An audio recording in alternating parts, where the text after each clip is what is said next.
six, five, four, three, two, one, zero.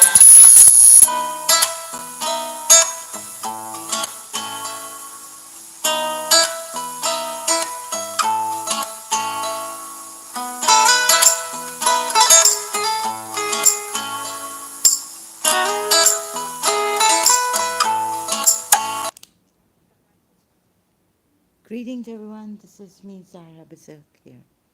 Hope the sound is good. Come to help the Muslims leave Islam and keep away from Islam. So they're still stuck on these ayats here um, that say that Islam only fights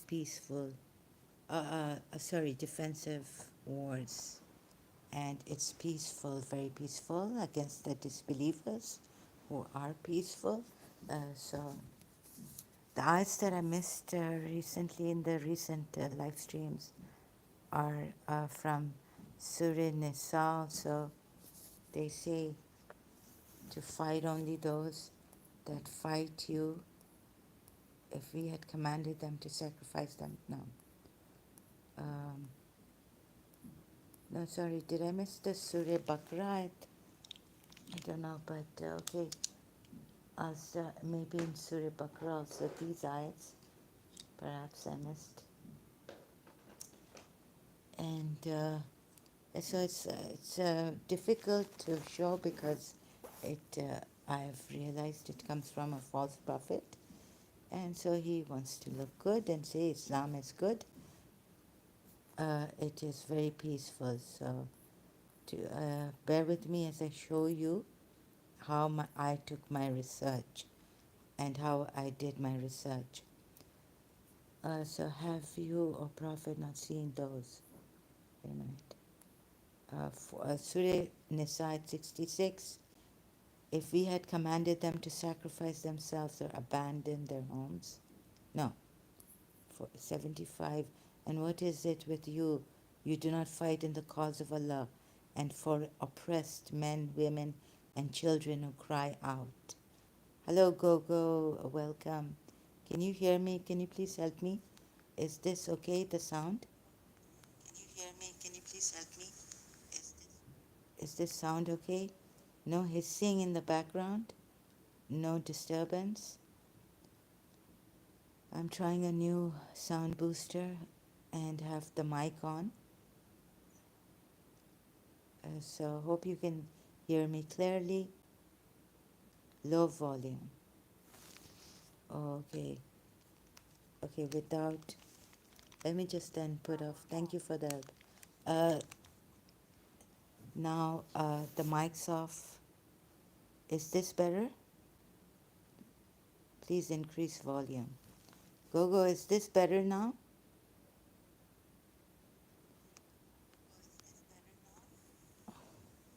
No? Okay, just a minute. I'm going to try another one. I have to pause this, Gogo.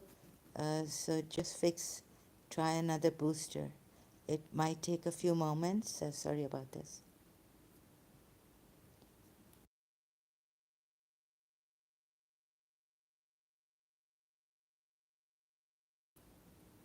Oh, yes. Are you saying this now it's better? You can hear me better without the mic? Yes? So I don't have to. So I got your reply late, I think. You mean now it's better without the mic? Okay.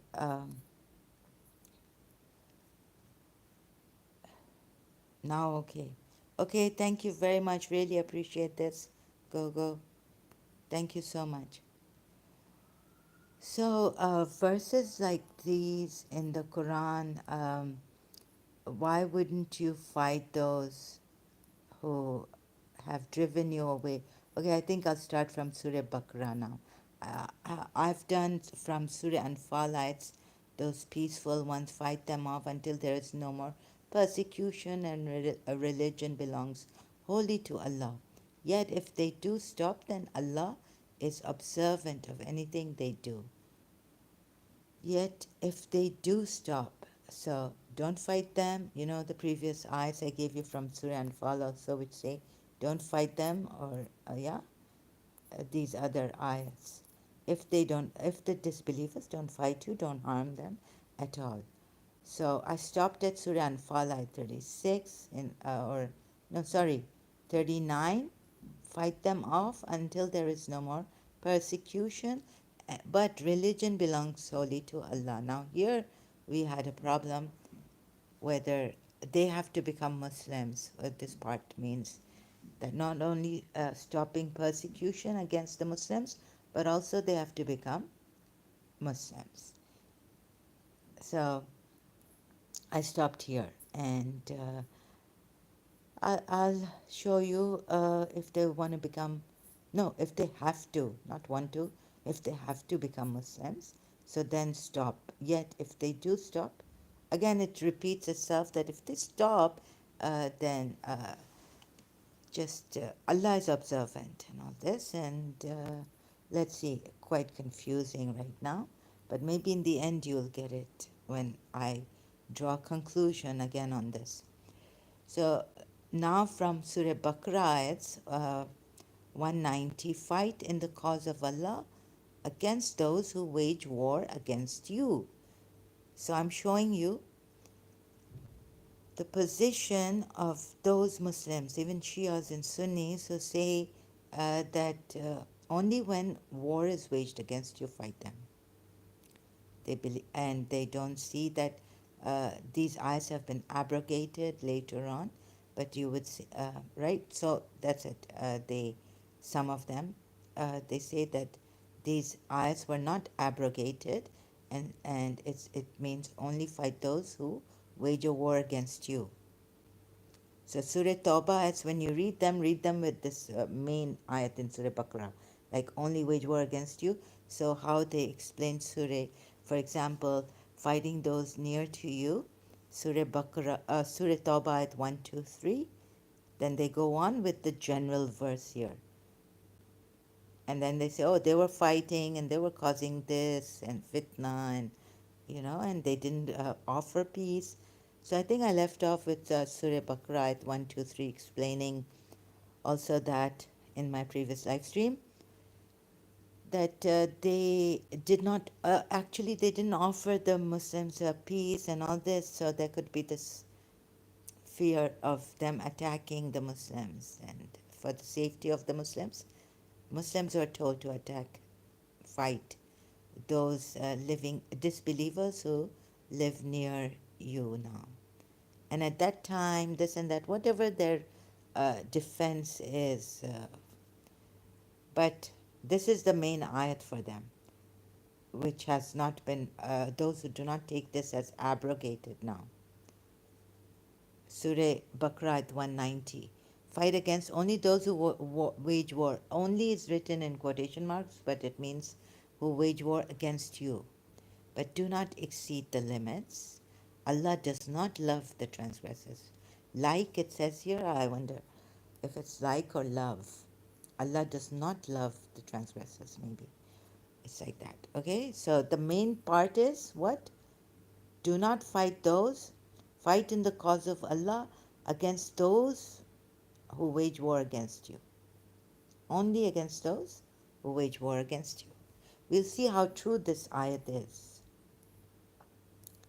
Then Surah Baqarah 191 says, kill them wherever you find them and drive them out from where they drove you out, like those who are fighting and waging war against you. As fitna, creating disorder, meaning, or corruption and chaos and disruption of peace, is more severe than killing. But it's not. It may be a little, you can kill people widespreadly. I mean, that's not right too. But to compare it like this, fitna is worse than, severe than killing. Don't know. Yeah, you can keep them suffering. Could be, I don't know whether it's worse than killing. But once you kill, that person is gone, and the families, can't have them back, right? So even if fitna is worse than killing, uh, maybe put them in prison or something, but there was no concept of keeping them captives. I don't know. Keeping them captives, there was a concept, but they're fighting you. Sorry, yeah, they're fighting you, so fight them. Okay, they're fighting you, and fitna is worse than disorder, but even if they're fighting you, why can't you just, okay, if you can, those you've taken captives, but those who don't stop fighting you, don't stop fighting them. But those, but if they cease, then surely Allah is all forgiving, most merciful. Surah Baqarah, ayat 192, right? Now, all the ayats in Surah Baqarah and then Surah Nisa, I cannot show you, so I'm taking some. It doesn't mean I'm escaping. Surah Nisa, ayat 66 says, if we had commanded them to sacrifice themselves or abandon their homes, none would have obeyed except for a few. So we haven't commanded them to do that. They had they done what they were advised to do. It's just an advice, not a command. So in Surah Fat, when the Baduans did not agree to obey Prophet Muhammad and helping him go to, I guess, to against Tabuk or conquest of Makkah, they were told they will be made to face such an army, mighty army. So it would have certainly been far better for them and more reassuring. So here it says it's not a command for them to leave their homes and sacrifice themselves, but to help Prophet Muhammad is very important.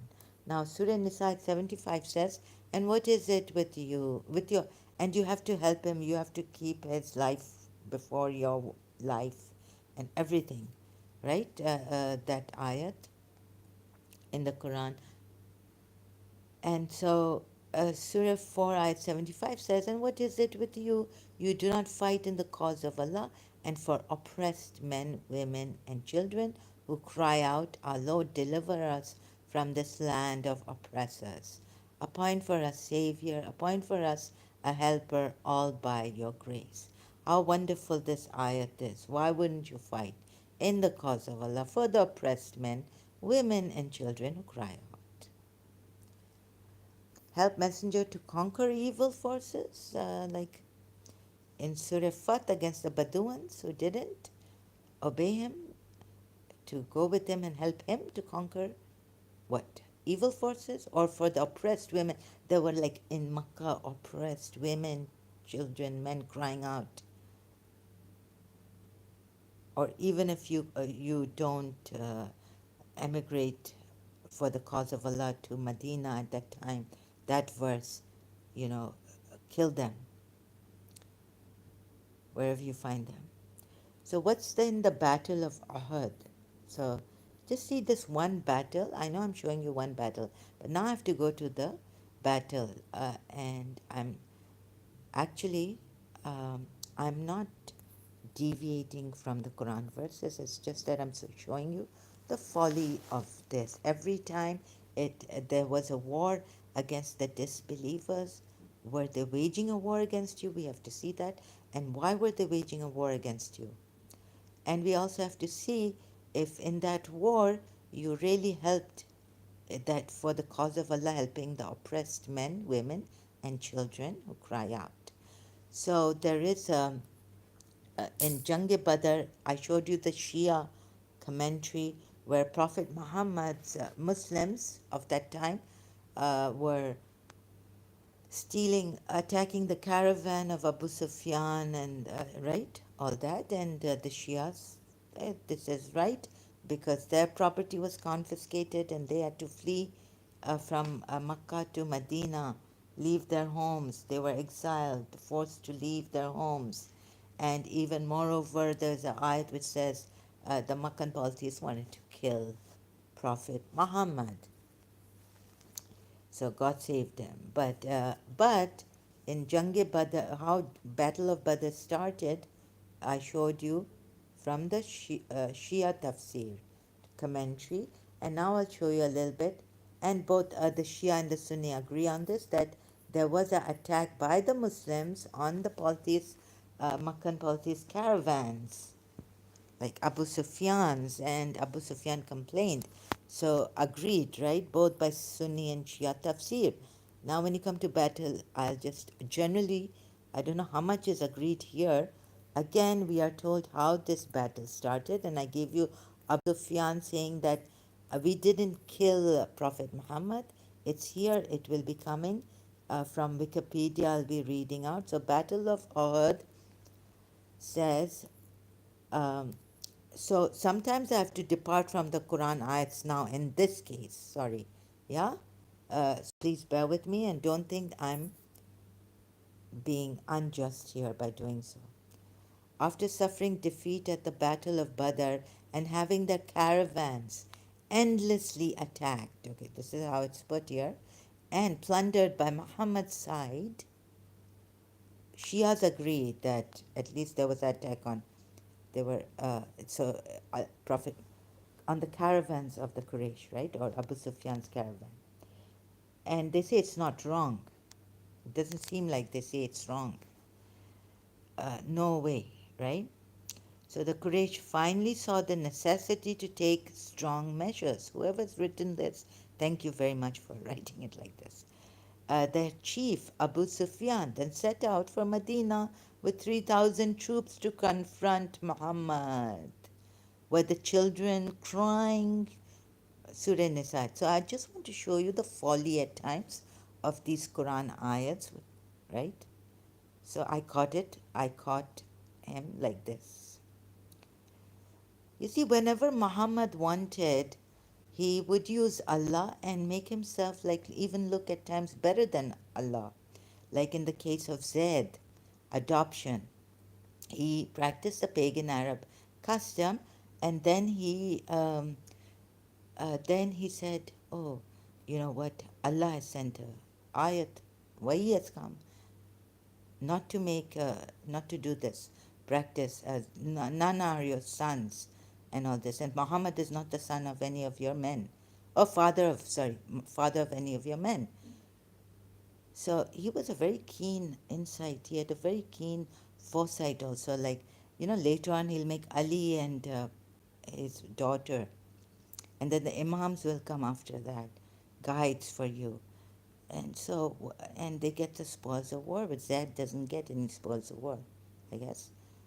Not much, like being his kin no more, adopted son, like the way. So he doesn't get inheritance from Prophet Muhammad. When the ayat came now, they are your, it's like a guardian thing. You can be the guardian in a way, loosely put, explained by me, right? But this is now adoption in Islam, that you can't give Zaid. So he had to take away, it's in the Shia commentary, he had to take away his name from Zaid, that he had given to Zaid before the Wahi came to him. So the change happened like this. And very keen insight of Muhammad. So he uses Allah there, I felt. And then he uses Allah when he's shy to tell his guests, wedding guests, to leave. He's so shy. Yes, Yasin Slimi says, yes, Islam on top. Yeah. Definitely, you're very, very right. You have such intelligence. And are you going to put it on top of us? Like impose it on top of us?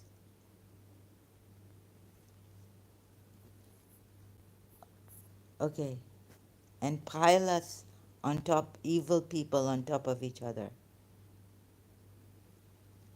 After suffering defeat at the Battle of Badr and having the caravans endlessly attacked and plundered by Muhammad's side. Huh? No, the children. So here, no, sorry. At least I can show you one battle, and also Badr, it started, two battles, how it started. And why they had to exile Muhammad?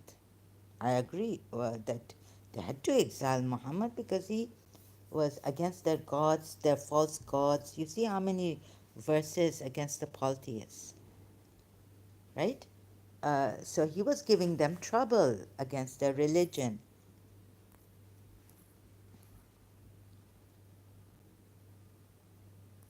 So there's that's why I'm just showing you the folly of those ayats, which deceptive, peace loving and helping. Why would you not fight in the cause of Allah when they're oppressed men, children, and women, men oppressed? Did it happen in the Battle of Uhud? Did it happen in the Battle of Badr? No. So very rare cases, I don't know. Well, the oppressed, it seems, were Yathrib, whose houses or fortresses, Surah Hashr, they had to break down. Allah cast terror in their hearts. Your Allah is first, your Allah is the foremost, not first, but foremost. You would say, why don't you go to Judaism then? But not Christianity, right? But your Allah is the most tyrannical terrorist, topmost against those Yathrib people. Surah Hashar we see. So what about their children crying and houses were broken? Then they were banished from their own city. Muhammad needed to run away, go away,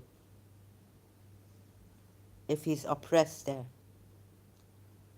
by the Yathrib people. It's not his city of birth.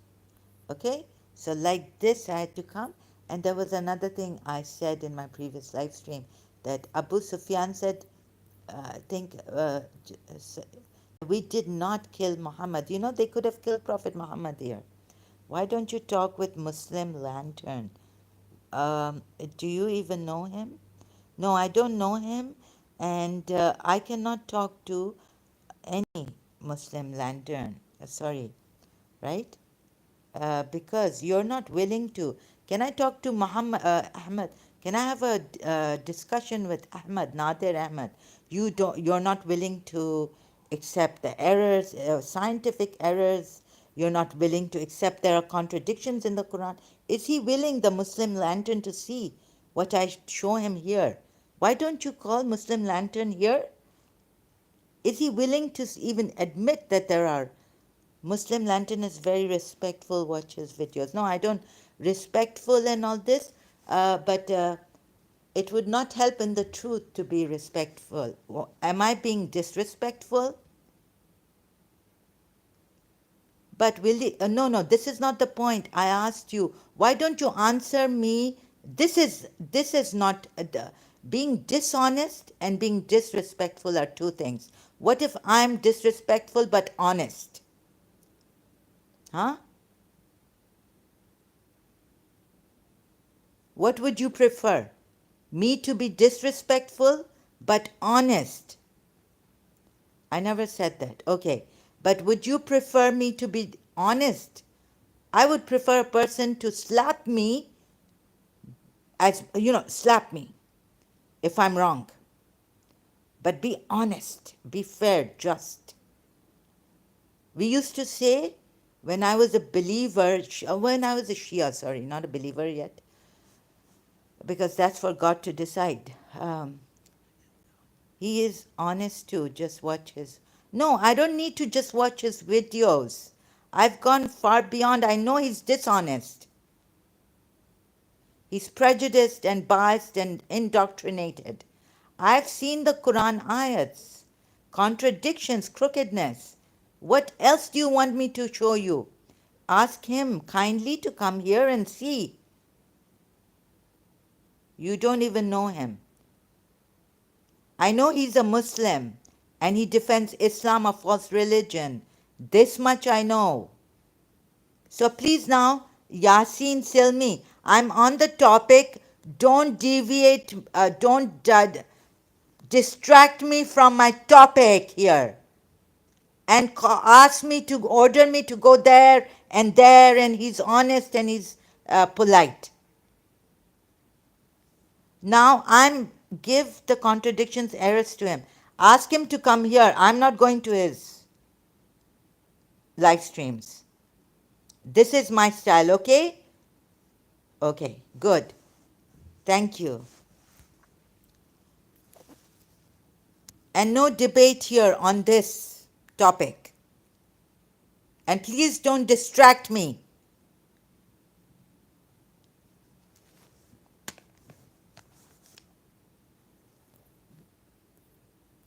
For the poor polity is oppressed, driven out of their city Makkah.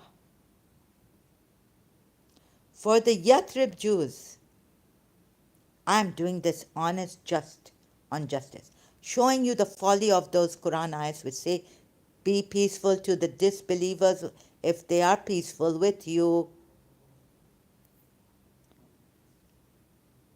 For the women rights also, I'll show you later on, right? Men are supposed to beat their wives.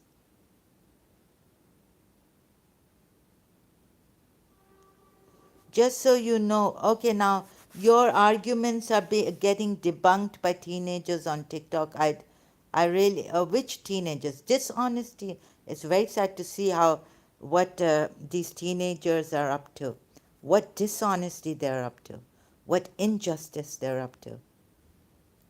Debunking my honest research. What honest research I've given here. My every blood here. So those teenagers, dishonest, so sad to see that you have in Islam such dishonest teenagers, because, and what would they do? I mean, if they grow up and they have a daughter, and Prophet Muhammad says, as he married a 9-year-old Aisha, and their daughter, would you have mutta if they're Shias? Give your daughter for mutta. Huh? And their daughters are not grown up, scientifically not proven that once you reach puberty even, it's not healthy for you to marry those girls. It's not healthy for the girls to marry at puberty, coming to puberty. I don't have, which Aisha argument? You're saying that Surah Talaq Ayat 4 doesn't tell you to to divorce those who have not yet menstruated? Are you telling me that you have so Abu Sufyan didn't kill? Let's come to the topic again. Yasin Silmi, brother, or oh, sorry, I can't call you brother because my brother would never be like you. I don't want a brother that is like you. Dishonest Muslim. And distracting me like this. When will you feel any adult taking responsibility, feeling guilty for what you're doing here? Shame, God wanted Adam to feel shame. I don't want you to feel shame, I guess, right? Like you're God. But at least in a healthy manner, honestly feeling a little guilty. How will you give me the argument against this ayat, Surah? So when Abu Sufyan, back to the topic a little bit, until I search out the thing I want to give to attention to this dishonest Muslim, Yasin Slimi. Dishonest Muslim. Dishonest Muslim. Huh? You don't see any contradiction? No, I'm not from Pakistan. My mother was, and I lived most of my life there, unfortunately. No, I'm not from Pakistan, neither am I from India. I'm from the Middle East. Now, don't distract me. Are you from Pakistan? There's a Pakistani ex-Muslim channel on YouTube. Tell me here. No? Where are you from? Okay, how are you going to argue against this ayat? Either you lie or you give your own interpretation and change it to your liking, because then we'll say it's open to interpretations of anyone and everyone. And it's not for God to explain it because he fails to give the interpretation of this ayat. Proper interpretation. Now tell me, aren't you Muslims allowed to divorce, according to this ayat, those who have not yet menstruated? And those who have despaired of menstruation among your women, if you doubt, then the waiting period is 3 months, and and the ones who not menstruated, you can divorce them. Are you saying this ayat is open to your religious scholars' interpretations and your teenagers' interpretation? Huh? Then I will show you an ayat where you are going against it, because Allah says it is upon us to explain these ayats. So are you Muslims taking your position as Allah took his position in this? Taking Allah's position in this to explain the ayats through your religious scholars and whatever. Contemporary. Huh? Yasin Slimi.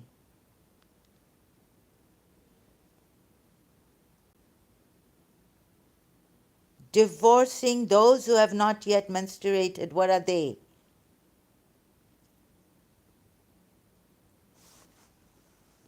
I don't even understand you.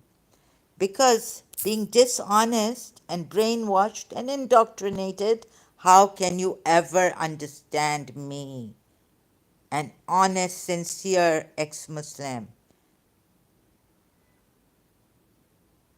A dishonest person like you, Muslim like you, how can you ever understand this honesty, this courage of risking my life and explaining things against Islam, the injustices done by Islam, the lies told by Islam? How can a person like you, a Muslim like you, who is so dishonest? And who is the one explaining the argument? See the Aisha argument. From whom shall I see it? From whom shall I see it? Do you not, have you missed your hadiths? Aisha, from Aisha. Are you going to reject those hadiths? As a Shia also, are you going to reject the fact that your old, how do you say, classic religious scholars, as a Shia, come as a Shia. Now this, you won't understand, but Shias also have allowed Prophet Muhammad, it was okay for him to rob caravans.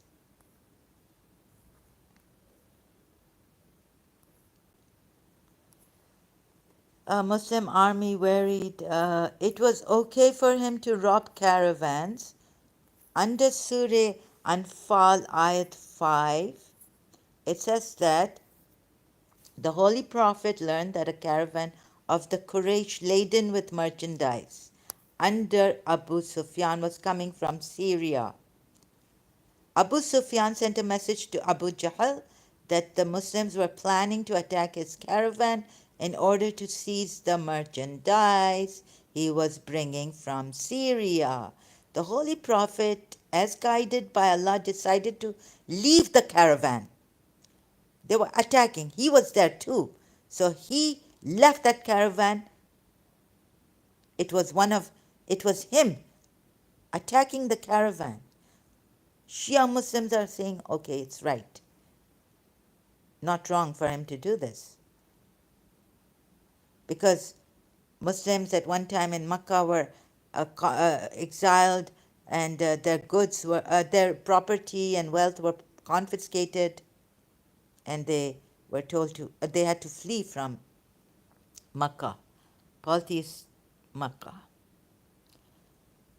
Now, don't distract me, you dishonest Muslim.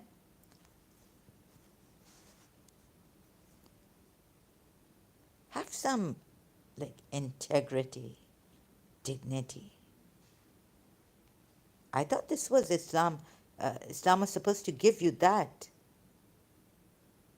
Yasin Slimi. Now, your caravan robber, you say it is according to what the Makkans did, it is okay for him. This is how Jang-e Badr started also. Battle of Badr. It is okay for the Muslims and Prophet Muhammad head for them, and he's there. So he left the caravan to attack these caravans of the polytheists, Makkan polytheists.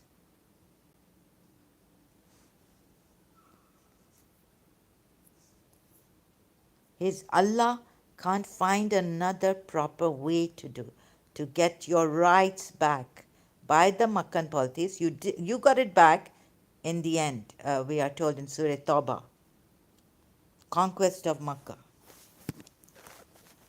But this is really very dignified, very just way of getting justice back, your rights back from the Makkan polytheists, right? Even from the Shia side, they agree that it's right to do this. He has the right to do this. So the Holy Prophet, as guided by Allah, decided to leave the caravan and march out boldly against the well-armed and well-equipped Quraysh army coming from Makkah. Why was it coming from under the command of Abu Jahl? Because the Muslims were attacking the caravans. Abu Sufyan's caravan they attacked, full of goods, merchandise. Huh? Oh, Islam is very, very just, even,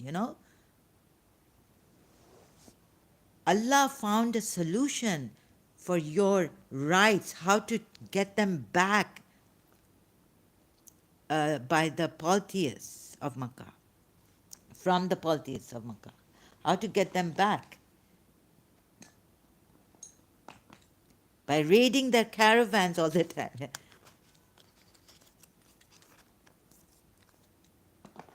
Your most powerful, most just, Adil God, Allah.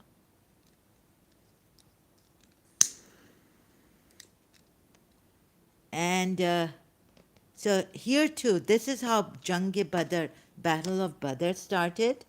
A very peaceful religion. Those who were averse to fighting were not convinced, your believers, that it was a wise or prudent decision. Therefore, they felt as if they were being driven to death, while death was staring them in the face. These are Yasin Slimi, you're not allowed to see Prophet Muhammad's face. You're not even shown Prophet Muhammad's face. There, the polytheists have seen Prophet Muhammad, and these believers who have been next to Prophet Muhammad right now, right? The one he poked also. Have you seen that hadith of yours? And the one he poked at that time, he said, the other person said, the one he poked, Prophet Muhammad, said, let me take revenge from you. He said, okay. Prophet Muhammad said, okay. He said, lift up your shirt, I want to kiss you on the side. So these people are kissing Prophet Muhammad like they've seen him naked, half naked, kissing him from his torso to his underarm, something like that. And you, haram, haram, haram. You haven't even seen the face of Prophet Muhammad.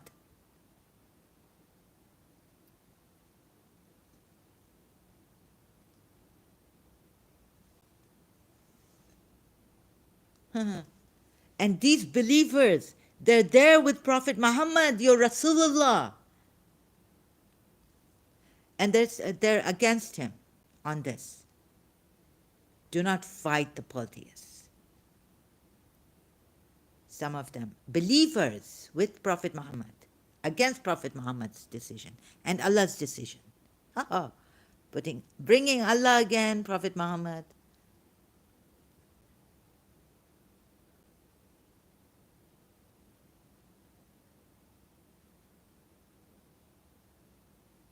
How dishonest you people can be. So would I care about those teenagers? Even. By Allah's help. How are they debunking me and my arguments? Helping Muslims to give their children, girls,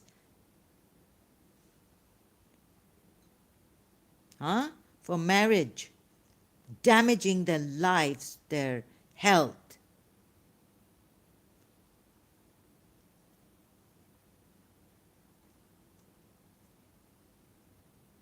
Have you seen, because you say you're not Pakistani, have you seen from apologetics David Wood, apostate prophet, and IP, on how dangerous IP shows, how dangerous, how damaging it is. Even if the girl reaches puberty, you should not marry her at that time. It takes around 5 years, and even then they're not sure if that is healthy enough to have them married and then have children, get them pregnant. So when they have their periods, let's say if they have their periods at the age of 11, menstruation at the age of 11, wait for 5 years for them to get married and have, be pregnant, or make them pregnant, but get them married like that for. So be safe. Don't damage your body, girls' bodies. Don't destroy their bodies. And later on in this, the Shia commentary says, they were destroying the Muslims. The polytheists were trying to destroy the Muslims.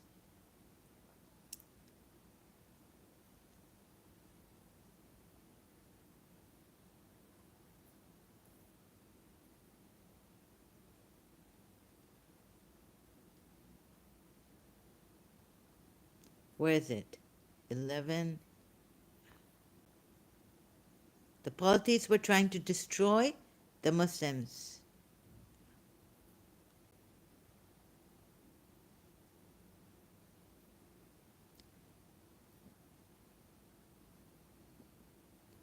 Where is it? So I find it a little bit, sorry, bear with me. Here, the Muslim army worried, I can't find that. These verses refer to the two alternatives mentioned in the commentary of verse 5 and 6, the merchandise of the caravan, or to face the Meccan army in self-defense.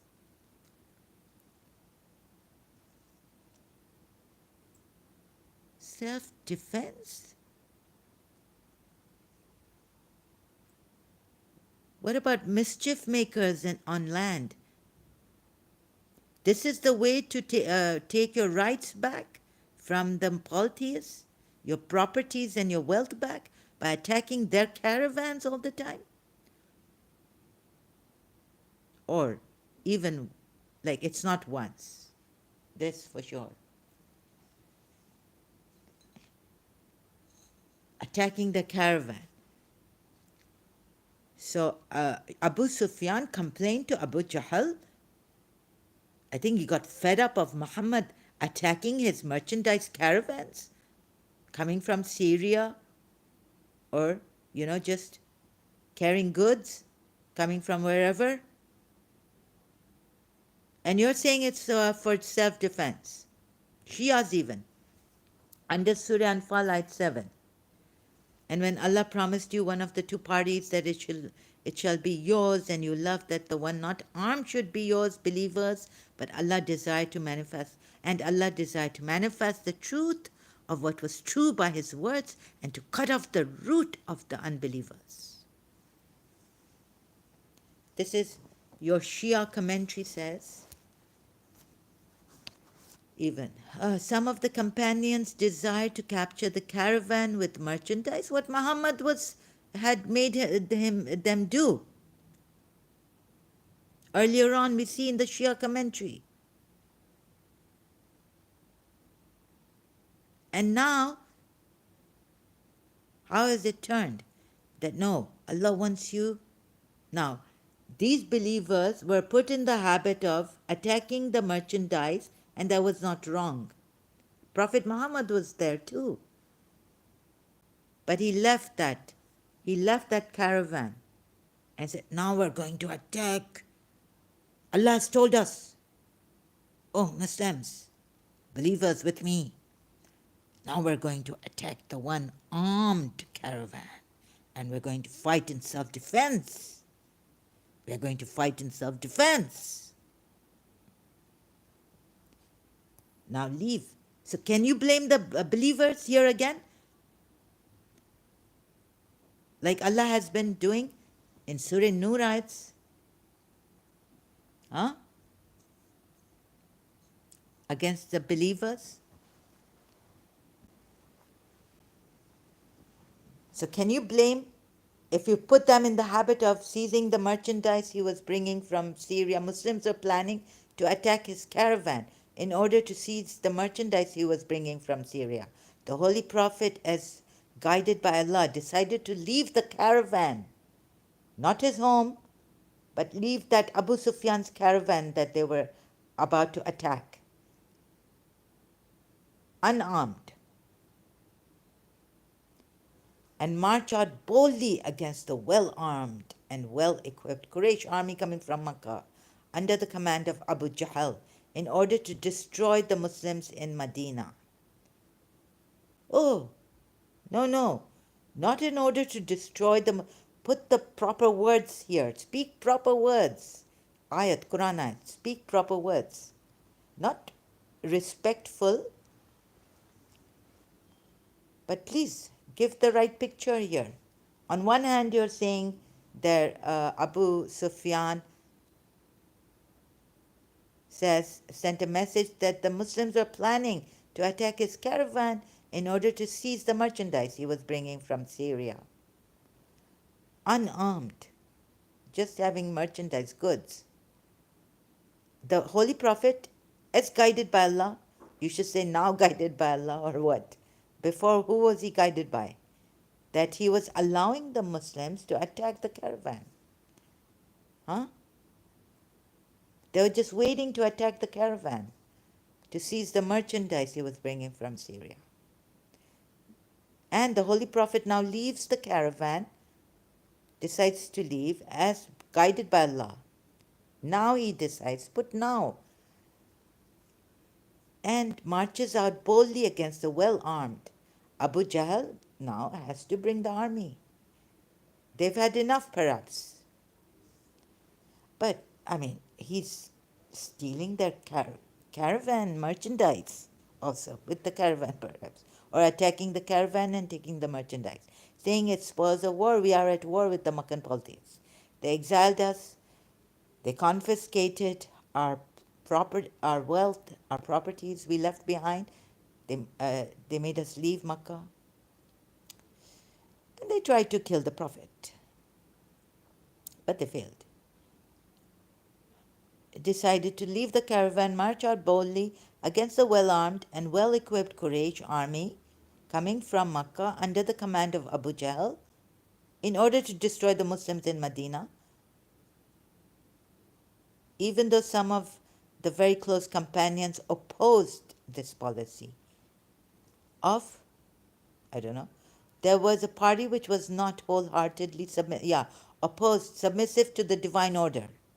But Saad bin Ma'ad and Miqdad said, "Oh, Shias, Miqdad has come, the sincere companion of the Prophet Muhammad, not a hypocrite. Uh, we will do as the Holy Prophet commands." The Quraysh army, full of zeal and fury, advanced to annihilate from the face of the earth the meager band of 313 ill-fed, poorly equipped Muslims. Really, yes. Maybe they have taken the arms and all. They have ammunitions. If they can attack a merchandise full of goods. And Abu Sufyan is complaining to Abu Jahal, his uncle or someone from the Quraysh side, right? Oh my God. Shouldn't you say that the mischief maker Muslims, Abu Jahl sent an army against them now? Why? Do they run away here and there, and insurgency and terrorism attacking? So you are told that these 313 ill-fed and poorly equipped Muslims, one, the Holy Prophet met the advancing army of Quraysh at Badr, situated at a 3 days journey from Medina. He was in Medina now. Those who were averse to fighting were not convinced that it was a wise or prudent decision. Therefore, they felt as if they were being driven to death while death was staring them in the face. So now, Yasin Slimi, your the believers at that time, when Prophet Muhammad is present with them, alive, are you saying they debunked Prophet Muhammad? They went completely against Prophet Muhammad and the command of Allah. So who is debunking me now? It's just such a stupid thing to say to me. By Allah's help, they won a splendid victory, and the standard of truth was established. Yes, it was okay for the Muslims of that time. Prophet Muhammad also agreed that you should attack like this. Attack the caravans, raid them of the polytheists, Makkans. It is justifiable. Hamza, Ubaidah, and Ali. Now, this is how Jang-e Badr, the Battle of Badr, started.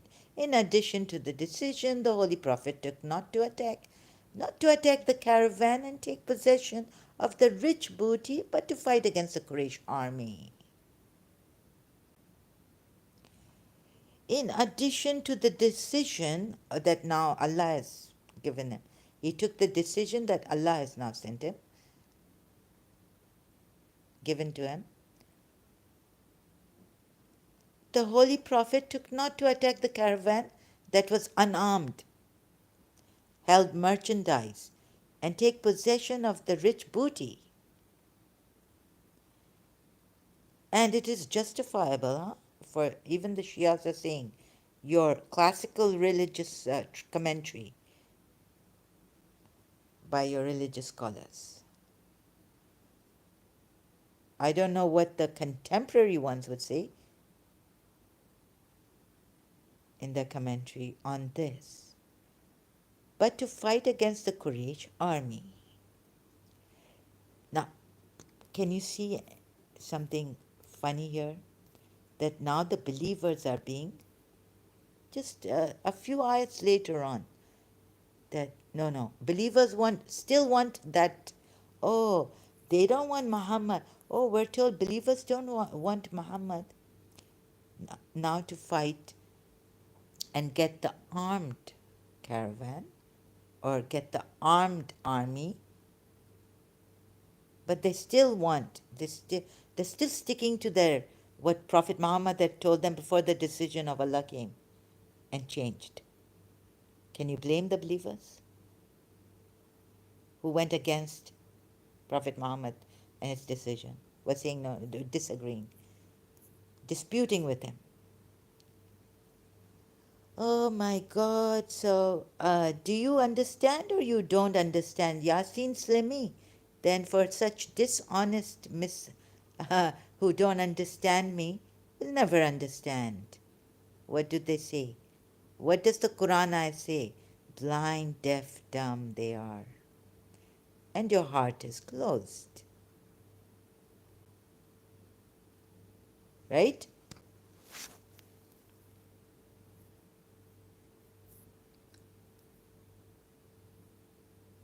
Strike off their heads and strike off. Yeah, they're coming. They're coming because you are not mischief makers. You didn't want your rights back like this, like attacking the. You, of course, no, no. You are such peaceful people. You waited until the end when they said, "Oh, they're so well behaved, these Muslims," even though they felt so guilty. Abu Sufyan, Abu Jahl, that we exiled them. These poor people were just in caves. They didn't have food. They were starving. We tried to starve them, and yet they never attacked. Like Bibi Khadija died in the cave. Abu Talib also died. And when they went to Yathrib, um, the Yathrib people, some of them gave them so much from the, they gave them things and all, food, their houses perhaps. But wow, we're so amazed at these Christians. Oh, sorry. Yeah, amazed. We're so amazed at these Muslims that and Prophet Muhammad never attacked our caravans, never took revenge like this. So that's true God. I give him the keys of the Kaaba now. Please come, we embrace you, Muslims. But if you're attacking them and saying, "Oh, you did this to us," tit for tat. And we're going to do it like this: insurgency and attack your caravans, like we're told the Houthis, you know, are doing or something. No, no, let's not take the example of the Houthis. I don't know what's going on there in Yemen.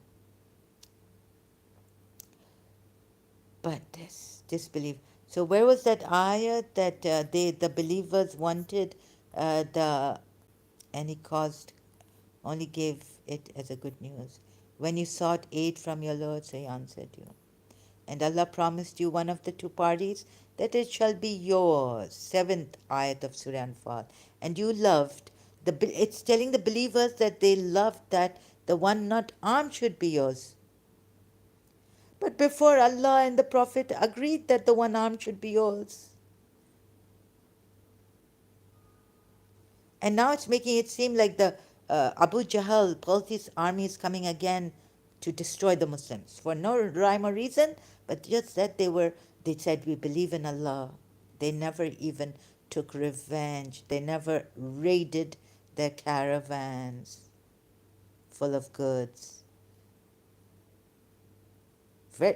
I must say Shias, what intellect and what academic research you've done. Great, 400 years.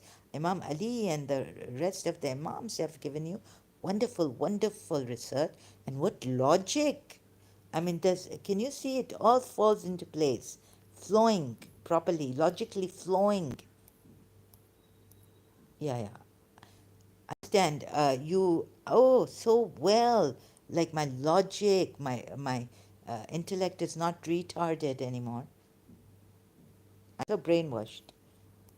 But I don't know. Oh, no, no, no. I'm sure you are such great people. What else is there? Shias. And blaming the believers now because they didn't want to fight. And rightfully so. Rightfully so. They disputed against Prophet Muhammad. In the beginning, who was telling them to raid the caravans? And then we have Uhud also. In Uhud, the same thing. So if you believe, if the which the Shias do take, the Sunni, that at least, that in Badr this happened prior to the Battle of Badr, how it started, then can you not say you have to accept this then, right? Or you don't accept this? In how the Uhud battle also started. So when Dr. David Wood says, take it from the Christian, they are more honest than the Muslims, I must say. Muslims like these coming here, still telling me, distracting me. I respect Dr. David Wood's I respect. It's a hissing. The audio is not that great by my uh, standards. So there's this hissing sound. Let me just check. Uh, Standards. There's the hissing sound. Slightly. I'll just pause and use another audio and see if it the other booster works. I'll just pause for a few minutes and come back.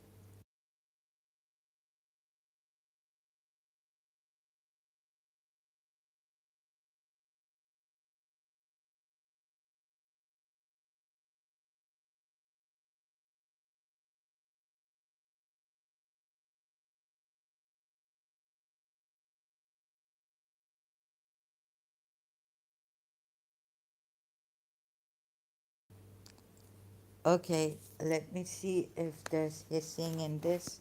The sound may not be that good. Yeah, this is better, I think. Yeah, this is better, less hissing. So now I take you back to those ayats I've done for you Muslims, showing um, you where it's deceptive. That's why I had to that this ayat, right? Peaceful against, and for the oppressors will you not fight in the cause? So for Surah 4, ayat 75, and what is it with you? What is the matter with you people? You do not fight in the cause of Allah, and for oppressed men, women, and children. Oh, and the cause of Allah, and for oppressed men, women, and children, and cry. Maybe there's another cause for Allah, of Allah, for you to fight with you. So you attack the caravans, trying to take revenge from them, or be justified. Be justified to attack their caravans. And then what the Quran ayat itself says, that the believers wanted and were disputing, they didn't want to go to war. Some believers, and they're called what by the Shias? Hypocrites. Right? Shias. So those opposing Prophet Muhammad, can you blame the Yathrib people for opposing Prophet Muhammad in Surah Ashar? We are told, when your own believers, no, but then they are called, yes, not Shia, but let me show you that ayat in Surah, uh, where is it? Al Imran 167.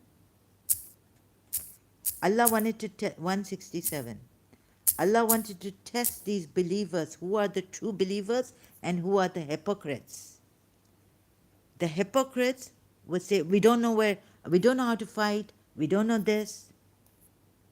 So yes, among your believers, Allah wanted to distinguish who are the true believers and who say they are just believers and they're not. Like in Surah Baqarah, we are told that they say we want peace, we want reform, but they don't, and they have a heart disease in their hearts. So Surah Al Imran verse 167 says, and expose the hypocrites when it is said to them, come fight in the cause of Allah, or at least defend yourselves, meaning at least defend yourselves. They replied. What did they reply? Now there are different translations. If we had known there was fighting, but the word by word says, if we had known fighting, Quran ayat, Quran.com, if we knew fighting, or if we knew there was fighting, or if we, your translators, some of them put, if we knew there was fighting, and some put, if we knew fighting, certainly we would have followed. They too disbelieve that they, certainly we would followed you. They to disbelieve that they nearer were, and then them to the faith. They were nearer to disbelief than the faith, and exposed the hypocrites, right? Among the believers. So yes, it's not the Shias, but from your Quran ayat also. To distinguish the hypocrites. Expose them. Expose them. Yeah, so back here, what is the point? Do you see the contradictions? Now, what is it with you? You do not fight in the cause of Allah. No, sometimes in the cause of Allah is to distinguish between hypocrites and all this also, or test the believers. Surah Muhammad ayat. This is a trial for you believers. That when you meet the disbelievers, strike them and take them captive and give them ransom or free them. And then in the end, what is that? Surah Muhammad ayat. So, what is that ayat in Surah Muhammad? So when you meet the ones who have disbelieved, fourth ayat of Surah Muhammad. So when you meet the ones who have disbelieved, you would say, your translators put in brackets, in battle. Who started the battle? You started the battle here. God hasn't told us who started the battle, but He tells us when you believers meet the ones who have disbelieved. Meeting in what way? In a battle? You meet and you start the battle, right? Then it is striking of the necks until when you have subjugated. But you'll say, oh, that ayat says, if they don't fight you, don't fight them. Okay, so you've inferred that in this ayat, you've implied that the disbelievers are fighting you. Okay, we go with you. But what happens? What is the point here I made? Wrongly understood by Arbery and others to mean slaughter. When you have subjugated them, or you've struck at their necks, you've already slaughtered them. Oh my God. And how have you struck at their necks? Darb. Like just a little, oh, you kept the goat like tarping.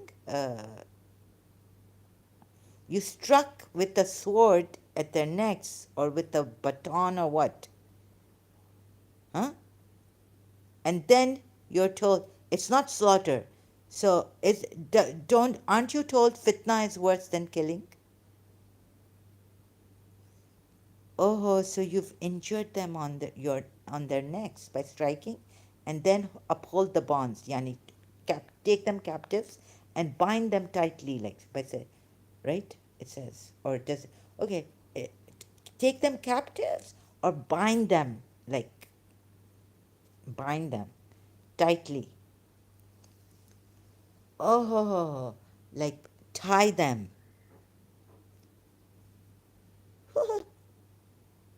How peaceful, how non-violent. He would have vindicated himself upon them. But that he may try some of you by means of others. This is the point, right? That Allah may try some of you by means of others. So cause of Allah fight. Fight in the cause of Allah. So He may try you. When He says fight, fight. And when the disbelievers come, you don't run away, fight. So that He may try some of you by means of others. And the ones who have been killed in the way of Allah, then He will never send their deeds into error. Fadarba, striking. But here, so that He may try some of you against others, by means of others. So He's using the other people as means to test you believers and try you. are you believers? This is the cause of Allah too. This is the cause of Allah. So we come back to the ayat, cause of Allah, fight in the cause of Allah. Surah Nisa ayat 75 or 7, yes. And what is it with you? You do not fight in the cause of Allah. So he may try you by others, by means of others. And for oppressed men, women. So there are cases where the cause of Allah is different, where the men are not oppressed and women are not oppressed and children are not oppressed, crying out, "Our Lord, deliver us." These children, some girls you take captive for slave girls, married, or even non-married children. Children, but your ayat, Surah Talaq is saying, get married to these girls and you can divorce them. Those even who have not menstruated, you can divorce them. And the period is like 3 months or something, right? Oh, Muslims. When what? You can't see that I'm showing you the injustice, the cruelty, the wickedness of Allah. He's made Allah. He used Allah to, sometimes he shows he's better than Allah. He knows better than Allah. And if you come here telling me, do you think you know everything or do you think you know better? Muhammad felt that he knew better than Allah. But Allah speaks the truth. Meaning Muhammad was lying when he adopted a son Zaid by the pagan Arab custom. Surah Azab ayat. But Allah speaks and tells the truth to you people, not to take adopted these sons like this, other people's sons, and call them by the father's name, give them the father's name, call them by the father's name, God knows what that. Surah Azab ayat 4 and 5. And sorry, so I don't know how to put it properly. Huh? And he's so shy. Ooh. Your prophet is so shy. Now what does he do? Use Allah to say, speak the truth. Tell you, he's shy, but he's annoyed at his wedding guests. They don't leave. And we know that this time he's going to get Zainab bin Josh, his adopted son's wife, divorcee. Boom, boom, boom. Doom, doom, doom. So he's shy, but Allah is not shy.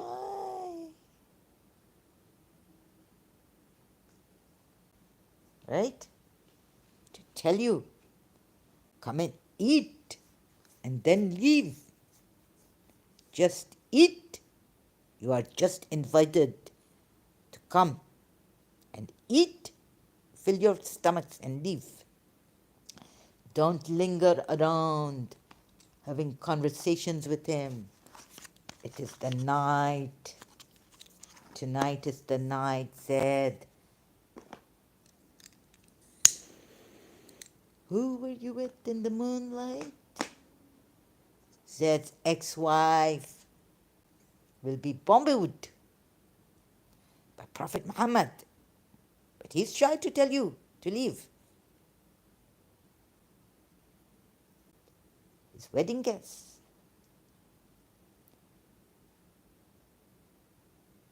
And remember, they are your mothers. But he's not your father. How does that Surah Azab ayat go? The whole ayat. Now, what else is here? Help messenger to conquer evil forces, Surah Fat, or for the oppressed. Anyways, I just explained it. And do you Shias care to see or not? How many contradictions? I just pointed out. What deception. if we had commanded them to sacrifice themselves or abandon their houses and homes, none would have obeyed except for a few. Had, oh, had they done what they were advised to do. How much has this ayat really deceived you? You want to see? Oh, fight in the. If we had commanded them, sacrifice themselves, not fight, but sacrifice or abandon, leave their homes. None would have obeyed except for a few. Had they done what they were advised even to do. Okay, not commanded, but these Fat in Surah Fat, Arab Bedouins from of Yathrib, right?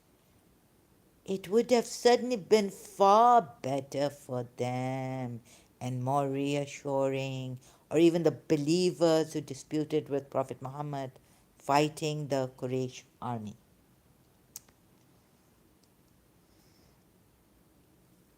How far has this verse? Oh no, wait a minute. Do you remember Ramadan is coming? We'll get some free ration here. Ramadan is coming.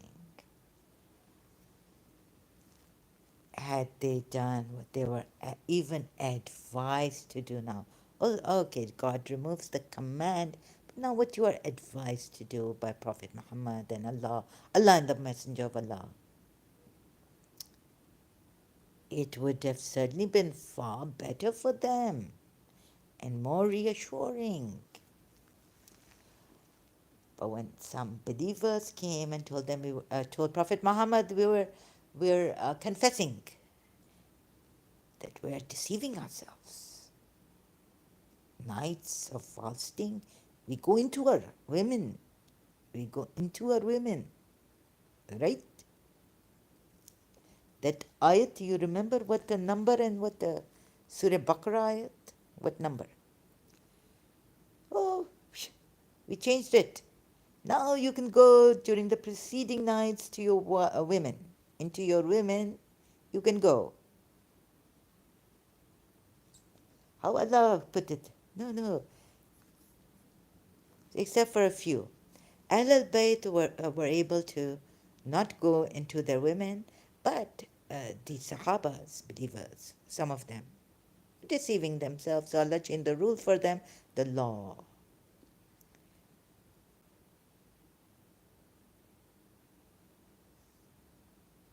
But we advise, but Allah didn't say, it is now, okay, you're allowed, but if you practice during Ramadan some monasticism, keeping away from your women for the whole month,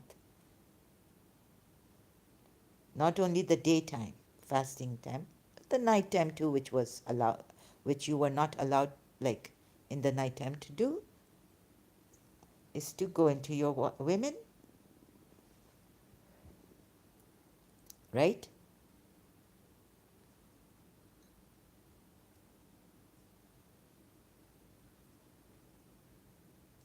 It is advisable and preferable, better, that you don't go into your women in the nights of Ramadan, although some of you have this weakness, you cannot hold yourself back. So, but it is preferred. Allah doesn't say that. For that verse where He changes the law. Now, first He brings the law not to go into your women, or He adopts a law of the Jews or the pagans, and then He changes it. Because some Sahabas came complaining to Prophet Muhammad, confessing that they've been deceiving themselves by going into their wives in the nights of fasting and the days of fasting, maybe. But now, Surah, so strange, Surah 4, ayah 66, if we had commanded them to sacrifice themselves or abandon their homes, none would have obeyed except for a few, and Shias would say, Ahl al-Bayt. And Prophet Muhammad, of course, had they done what they were advised to do, it would have certainly been better for them and more reassuring. So is it now a command to sacrifice themselves? Oh no, but it is better to put Prophet Muhammad above your lives and yourselves and your property and your family. So when he says, "Go, come with me to help me," maybe the Quraysh army is going to attack me when I go conquest of Makkah. Surah Fat ayahs. And you will get many, many booties. But these people who ask for forgiveness from Prophet Muhammad, they'll be faced such an army and they try to change the word of Allah. But if they cease, then surely Allah is all forgiving, most merciful. Now the Quraysh have ceased. They exiled you, Muslims. Did they want to destroy you, Muslims, later? When they've exiled you? Why do? No, no. Even in this Shia tafsir, how can you put, how can you put, they want to destroy you, they want to destroy you, right? How can you put Shias? Do they want to destroy you? Or you are the mischief makers now? And they have stopped fighting you, so why are you attacking their caravans of merchandise? Oh, you say you're seeking justice. They confiscated your properties, your houses. So now you have to flee. They exiled you. So now it is justifiable for the Muslims to attack the caravans full of merchandise of the polytheist Makkans and of Abu Sufyan, who was a polytheist at that time. Do you see the logic? Because if you take this Quran ayat, right? So forgive them, even though they exiled you uh, and all that. And in Surah Anfal also, remember that ayat I did? They wanted to kill, but they said, Allah, if this is true, then send a punishment like, you know, on us. No, no, you will not be punished because Prophet is, until the Prophet is among you, the Messenger of Allah is among you. And until you see and you seek forgiveness, Allah will not punish you. So Allah didn't punish the polytheists, sending them such maybe, you know, from the sky some punishment, or whichever way you like, Allah punish us. So Allah would not punish them, even though they exiled. Surah Anfal ayats. So point here, point, don't miss the point. See the point. Don't fight them. Don't fight them if they have stopped fighting you. Don't harm them in any way. If they offer peace, maybe. But if they've left you because you have gone against their false gods and you keep troubling them against their religion, against their idols, and now you're attacking the caravans when you're in Medina,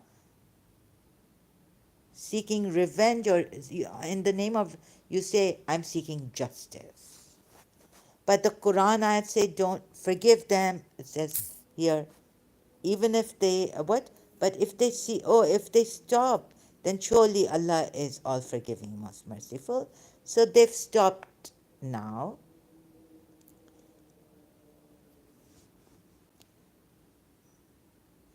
Kill them or find them. So they've stopped now, right? Okay, they exiled you here. Now you come. Very difficult for me to articulate. My jaws are hurting. Sorry, but I have to say this. Really, I'm very weak. Very weak. So Surah Anfal ayats. Where shall I take you? Which first? Shall I start from number 1? Ayat 1. They ask your Prophet regarding the spoils of war. Say their distribution is decided by Allah and His Messenger. So be mindful, settle your affairs. True believers are only those whose hearts tremble at the remembrance for, okay, they're, no. And true believers dispute about the truth when it has been made clear. Similarly, when your Lord brought you or prophet out of your home for a just cause, a group of was believers was totally against it. They disputed with you about the truth after it had been made clear. What was made clear? As if they were being driven to death with their eyes wide open. Remember, O believers, when Allah promised to give you. So I gave you the Shia commentary on this. The upper hand over other target you wish to capture, the unarmed party. I, I and firmly establish the truth and wipe out falsehood, even to the dismay of the wicked. Wicked? Zalim? Criminals. Criminals. They are called criminals. You are not called criminals when you attack the caravans. You have done it in a justifiable manner by the decision of Allah, before also and after also. Chain decisions, different decision of Allah taken.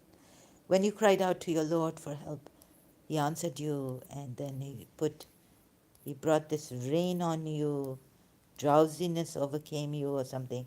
Okay, and He sent down rain from the sky. Also, so you would be free from satanic whispers. God knows what He did to you. Remember, Prophet, when your Lord revealed to the angels, I'm with you, so stand firm and strike above their necks and strike all their fingertips. Very peaceful religion, non-violent. This because they defied Allah and His Messenger. Very peaceful.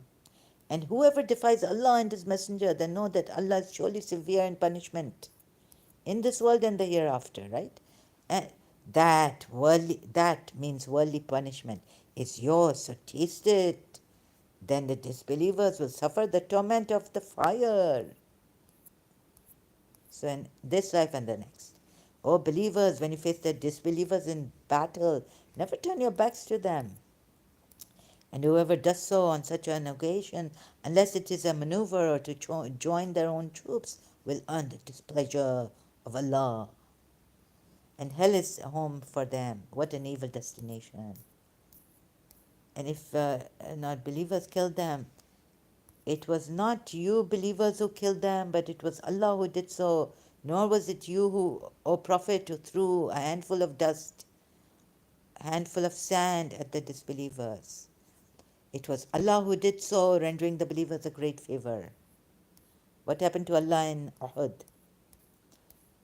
As such, Allah frustrates the evil plans of the disbelievers.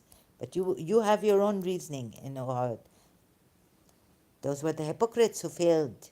But can hypocrites ever fail? But Ali was fighting. Ali was there. Ali didn't run away. But still you failed in Uhud. When Ali didn't run away, Ali was fighting. Prophet Muhammad's tooth was gone. If you saw judgment now, it has come to you, and if you see it, you'll be good. This, that. But the poor people are seeking judgment. Why? Because the caravans are being attacked.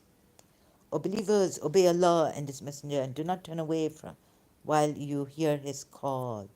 But they did, some of them, in Uhud. They didn't hear His call. That's why all that confusion. Do not be like those who say we hear, but in fact they are not listening. Indeed, the worst of the being sight of Allah are deaf, dumb, who do not understand. Now you see, Yasin Slimi told me, I do not understand you. I don't even understand you. Because how can you understand? Your own ayat is against you. Someone like you understand. Indeed, the worst of all beings in the sight of Allah are the deaf and dumb, who do not understand. Surah Anfal ayat 22. 23. Had Allah found any goodness in them, He would have certainly made them hear. But even if He had made them hear, they would have surely turned away heedlessly. So Yasin Slimi, this is for you. You must turn away heedlessly, because you will never hear. O believers, respond to Allah and His Messenger when He calls you to that which gives you life. And know that Allah stands between a person and their heart, and that him you all be gathered. To him you will all be gathered. And fear a trial will not strike those who have wronged among you, which will not strike those who have wronged among you exclusively. Only also the innocent people it will take, the trial, temptation. But the innocent people will say, Alhamdulillah, Alhamdulillah. And remember when you have been vastly outnumbered, oppressed in the land, constantly in fear of attacks by your enemy, then he sheltered you, strengthened you with his help, and provided you. So don't constantly attack the caravan, polytheists. Why are you doing that? O believers, do not betray Allah and the Messenger. No betray your trust knowingly. So how did he betray the trust of Allah in Surah Tahrim?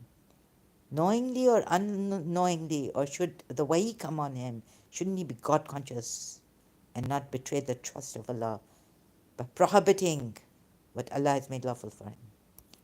He betrayed Allah, Prophet Muhammad, Surah Tahrim, Ayat 1. Taking an oath also. I know that your wealth and your. Okay, not this. Where is that ayat? O believers, if you're mindful, grant you decisive authority, absolve you of your sins, and forgive you.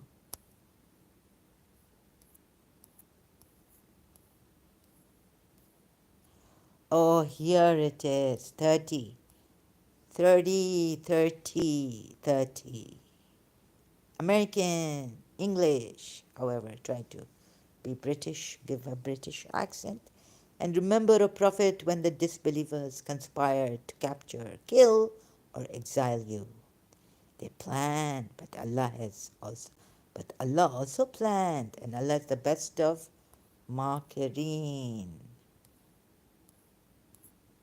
Makar, treacherous. But you'll say, because he had to deal with the treacherous ones, he had to himself be treacherous.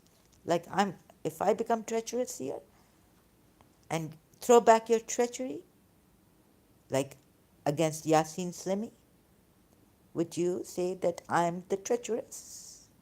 No. So it's okay. Allah is treacherous too. Whenever our revelations are recited to them, they challenge you. We have already heard the recitation. We have already heard. If we wanted, we could have easily produced something similar. This Quran is nothing but ancient fables. Yes. And remember when they prayed, O Allah, if this is indeed the truth from you, these are the ones who exile, try to kill, and all this. Previous ayat I read out, right? Oh Allah. Now these disbelievers believe in Allah. They're saying, Oh Allah. They prayed. Some say they prayed. Some say they called on Allah. They said, Oh Allah. Qalu. They didn't pray, but they called out to Allah. Oh Allah, we called out to you. Oh Allah, if this should be the truth from you, then rain down upon us stones from the sky, or bring us a painful punishment. Yasin Slimi, are you saying kids like Dr. Khalil Andani are debunking me?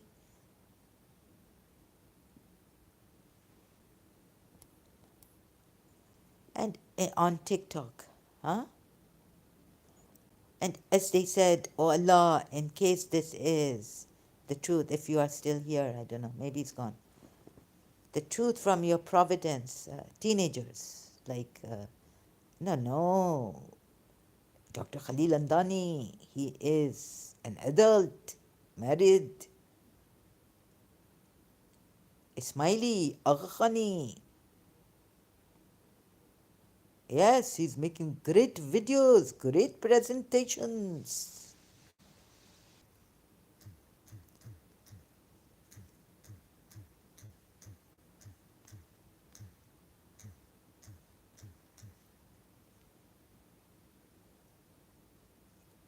Again, buffering seems like Muslims can't take it.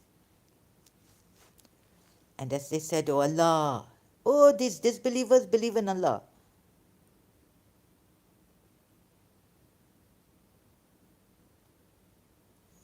The Arabic word has the suffix unima for supplication. They are praying to Allah. In case this is really the truth from your Lord, from your providence, then rain down upon us stones from the heaven, or come up to us with the painful torment. No, no, no. But when they'll find out that he's a caravan robber. He raids their caravans.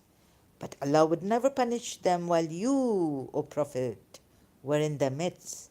Nor would He ever punish them if they prayed for forgiveness. So they have to do both?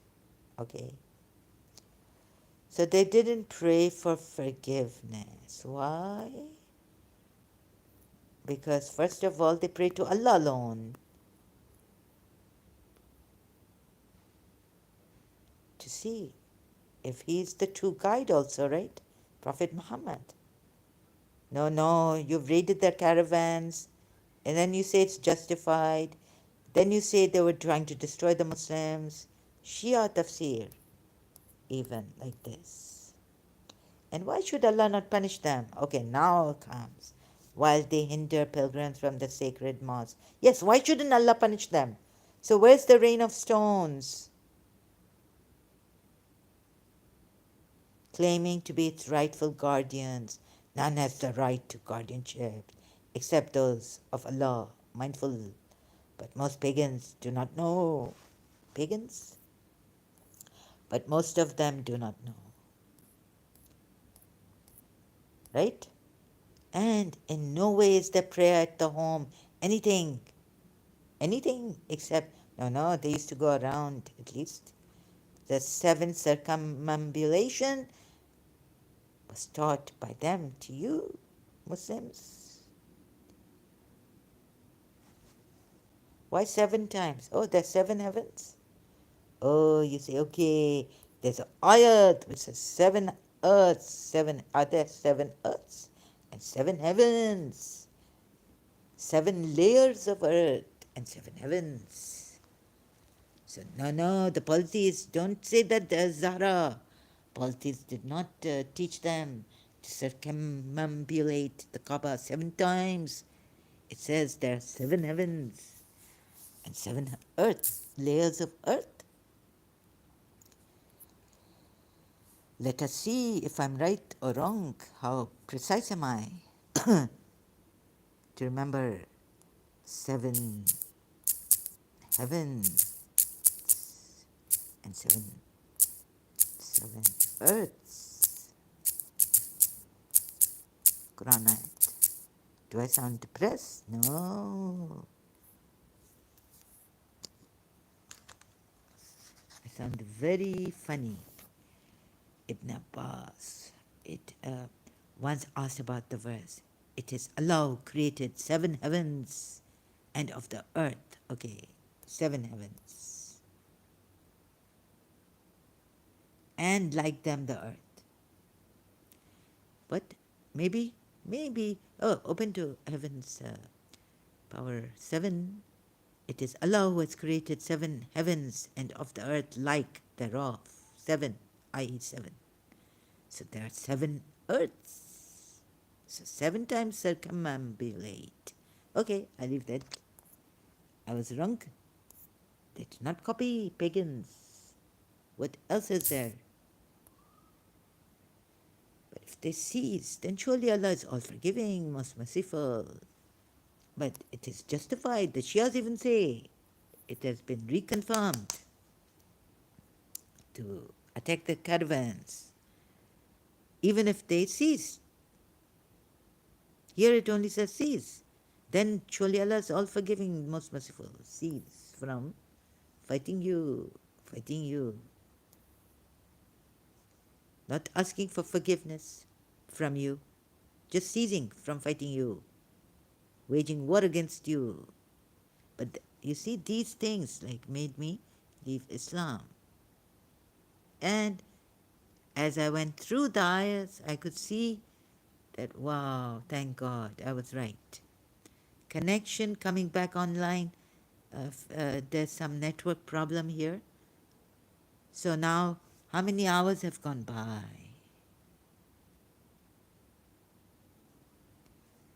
And what is it with you? You do not fight in the cause of Allah and for the oppressed, yeah?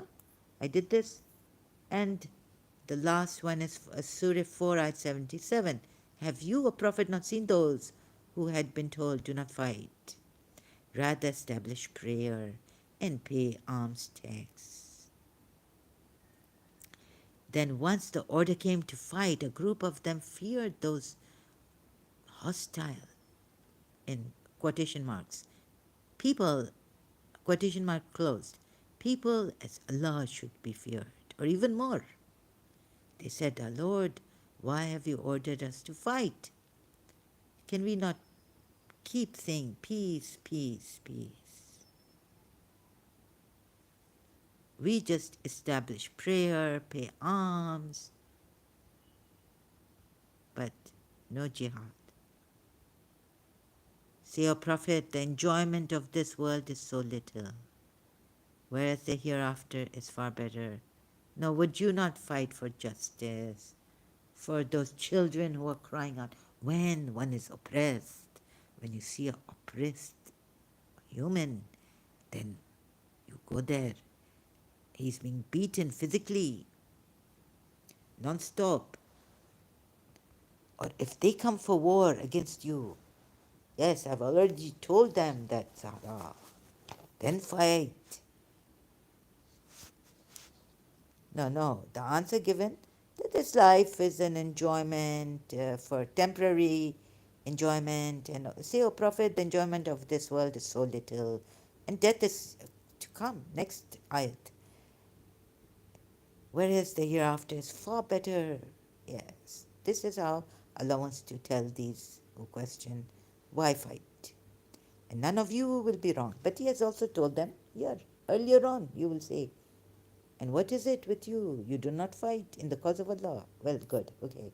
I understand that, but I fully don't understand why the reply to them is like this, that the enjoyment of this life is but little, and when I already told you, oppressed, fight the oppressed, and those who fight you, fight them. And this life is but little. Oh, it's going into that philosophical, life is but little, you're Allah. Very good. And then what else is there in Surah Nisa that but don't forget, here they've said, okay, they're being, that we give alms, we don't, why is fighting, they don't understand why fighting is now prescribed for them. Even when they're told in the oppressed women, men and children, they don't see it.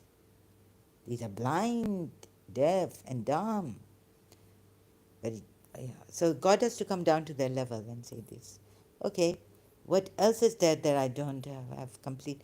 Like this is the, all-knowing Allah. I've not given Allah the estimation that Allah should be given. What else is there? There was one thing. Remember this also? Sounds like Surah Tawbah, Ayat 120. Oh, these Medinan Jews. Is it in Surah Tawbah 120? They do not help. Yes, it is. And they do not arouse anger of the enemy, disbelievers. It is not for the people of Medina and who were around them, the Bedouins, that they remained behind after the Messenger of Allah, and they prefer their lives to his life. That is because they do not know what does not afflict them thirst, and not fatigue, and not hunger in the way of Allah, and not they step any step. They don't step a step that angers the disbelievers, kuffar.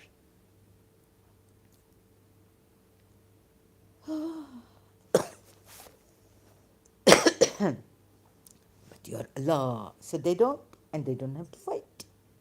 There's no oppressed, they don't see, not because of Allah, because they do not take a step to provoke anger in the disbelievers. Why? I mean, these Jews, they've had exodus against the idol worshippers of their time. They were told, you will conquer the lands, this, that. But now in Yathrib, Baduan, Medinan, no, call it people of Yathrib. Why Medina? It is not his city that he changed the name. So the Jews have become peaceful now.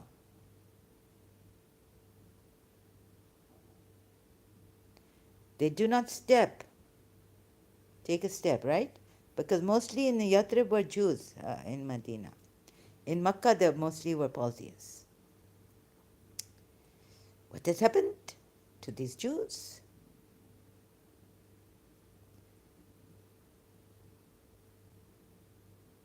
They do not take a step that angers the disbelievers. Oh, I'm so scared of you Muslims. How do you take it?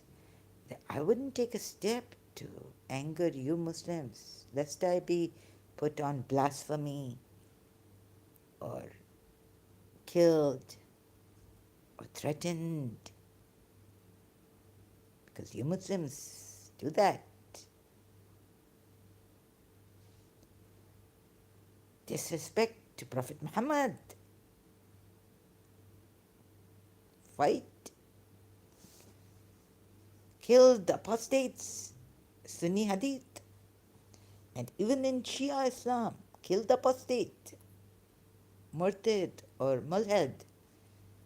What is the difference between mulhad and murtad? We don't know. Are they the same? Okay, so now this, you see how much? Now my mind, Shias also, you get it or you not get it. If you don't get it, if you don't understand, then this is, you will be blind. Go away. Deaf, blind and dumb. What a way. Also, I saw what a way to use Allah and to chuck out Zed. This in the daytime thinking after doing my live stream on YouTube. Huh? What a way to take the inheritance away. He has such foresight. He uses Allah. And I put it on Facebook, the live stream. Couldn't come here. I was still in lots of pain. What a way, what a way. So that Ali and Fatima, Ali, his son and cousin-in-law gets Marcia starting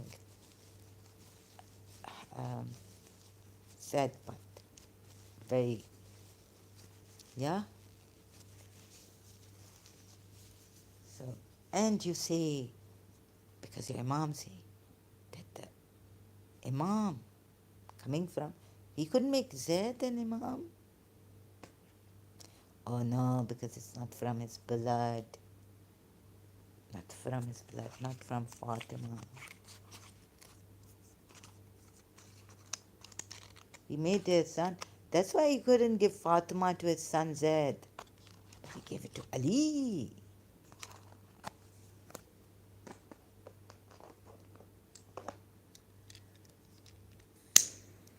They are your freed slaves. Mawali, Mawali. Right? And he uses Allah. He's better than Allah at this time. He has given, and the pagan Arab custom is better, isn't it? That he gives Zayd his name, everything, then he takes it away. Why all of a sudden this change in law? Your Prophet has practiced this law of the pagan Arab custom, and Allah say, no, you made the error before, change it. It's like in the English way, I think you can only be the guardians, not the fathers. So if I have a guardian in let's say, I, somewhere I go and my father's friend, I have a guardian in London or somewhere, right? My guardians, these are my guardians. They're not really my parents, foster parents, or what do you call them? I'm not their adopted, so they don't have to, they just have to take care of me when I'm in London in trouble or something. I can call them, but I don't get their inheritance. I wonder why that was removed from Zed. When Prophet Muhammad himself practiced it and gave his name to Zed, it was Zaid bin Muhammad. Okay, I'm not escaping just these things coming, hitting my mind, bombarding, and hitting my heart so hard that I could hardly get up at times. And then look at how great Muhammad was, so shy. And then again, he uses Allah to tell you to leave. I've already done this. So what am I doing here? Am I skipping from your peaceful ayats? So peaceful.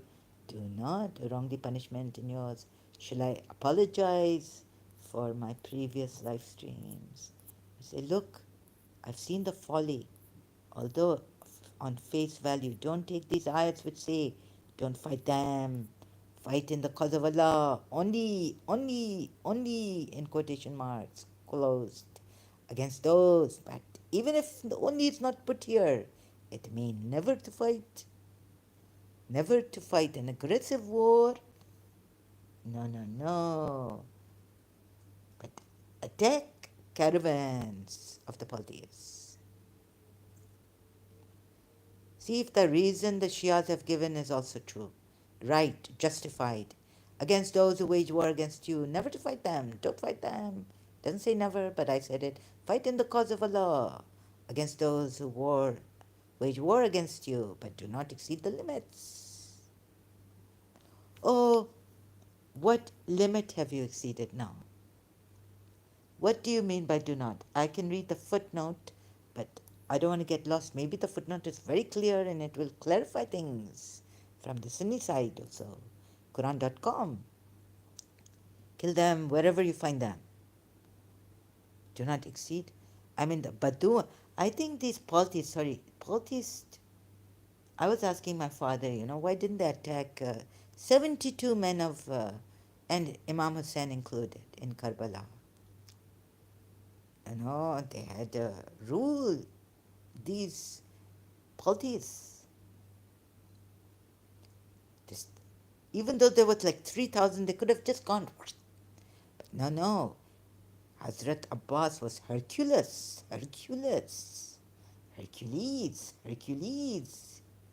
Say it properly. And there was the power of God, but Imam Hussein did not use the power of God.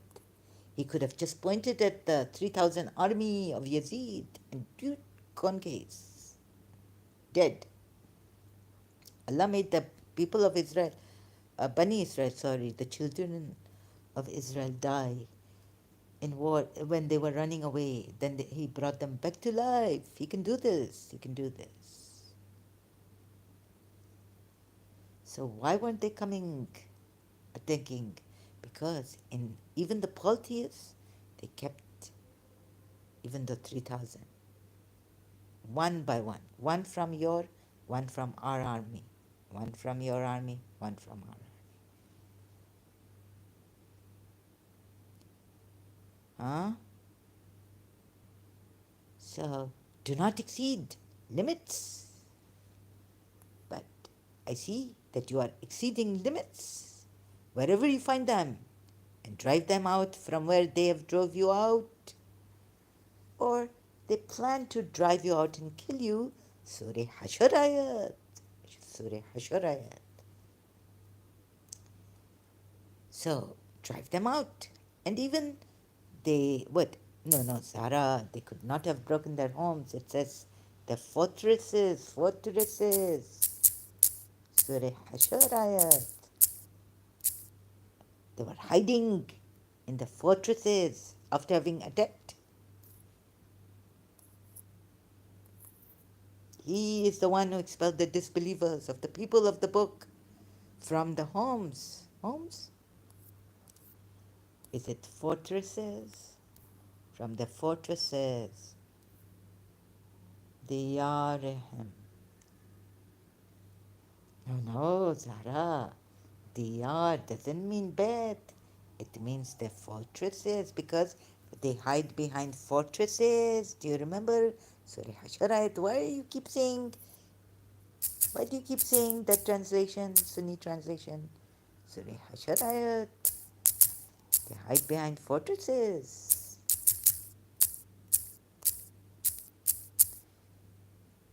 And they use these fortresses to attack Prophet Muhammad and you Muslims.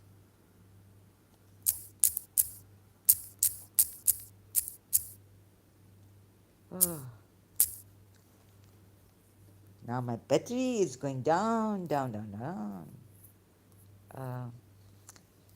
Fortified Muhassanatin, teen, and they fight all except in towns. Quran. Quran? No, no. Don't tell me this is a book down called Quran. They hide behind Qurans. في قرآن. Quran. Oh, could the Quran come from this town? Quran. There's a town. Oh, it means towns. God knows that a little different accent makes a world of a difference, Zara. Fortified or from behind. Okay, let's look at this word. Oh, no, it doesn't say fortified towns, it says. So what is this? Are they closed in fortresses? Not homes, not homes. Let us now uh, correct the Sahih International Quran.com, right? Marif al Quran. Which one do you want? Which other one? Translation. Oh, so expelled their homes, and then they, with their own hands, uh, and he cast terror. They destroyed their houses. Bayut. Now here is houses. I didn't have to search so much. Bayt is house. Bayuti, yani plural houses. They destroyed their houses. So you're saying, if you take here that whatever this means, okay, we will take and I will come back. Diyarihim. Diyarihim. ديارهم. Diyarihim, right? Not homes. So they were hiding in their diyarihim, and then Allah cast terror in their hearts and their fortresses. Here is Husunuhum, their fortresses. Allah cannot defend, even if you hide behind your fortresses, in your fortresses, or behind them, against Allah, but came to them Allah from where not they expected, and He cast into their hearts the terror. Allah is the most terrifying, terrorizing, number one. And Prophet Muhammad has made him, using him all the time. That's why Aisha said that Allah, comes to fulfill your wishes so quickly. Oh, call on Allah, He will answer you. So you can have Maria the Coptic, everyone you like to have. But now you are not allowed to marry, even if they are beautiful, beautiful women. God knows what. Girls and women. Females, beautiful females. The hearts, terror, they destroyed their houses. Because they will not fight you, but behind fortresses, fortified towns. Surah Hashr ayat 14. That's why this Zahra. But, no, wait a minute. Before you go to Surah 14, Surah Hashr ayat 14. Come here, come here, come here. Why did Allah do this here? It says because they defied Allah. Shaku means they split. Shaku could also mean not only defied, opposed, but split away from Allah and His Messenger. Like I split away. Can I blame them for splitting away? Huh? And false prophet. Jews saw it, like I saw it later after doing my research. Born in a Shia family, becoming a Shia, practicing Azadari vigilantly, diligently, vigilant. At least I can say about Imam Hussain, Azadari.